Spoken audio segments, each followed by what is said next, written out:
रसिकजन हो, नमस्कार.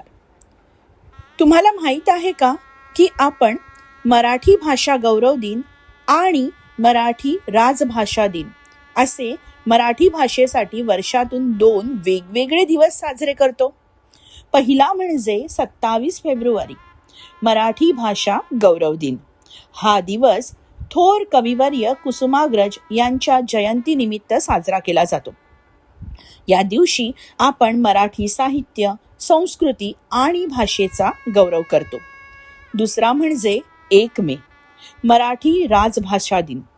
1 मे 1960 रोजी महाराष्ट्र राज्याची निर्मिती झाली आणि त्याच दिवशी मराठी भाषेला राजभाषा असा अधिकृत दर्जा मिळाला. हा दिवस आपण सरकारी कामकाजात, न्यायालयात आणि प्रशासनात मराठी भाषेचा वापर वाढवण्यावर भर देतो. थोडक्यात काय, मराठी भाषा गौरव दिन 27 फेब्रुवारी म्हणजेच कुसुमाग्रज यांची जयंती, साहित्य, संस्कृती आणि भाषेचा गौरव.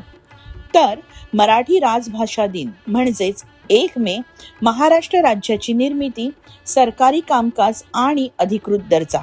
चला तर मग दोन्ही दिवस साजरे करूया आणि मराठी भाषेचा अभिमान वाढवूया. धन्यवाद.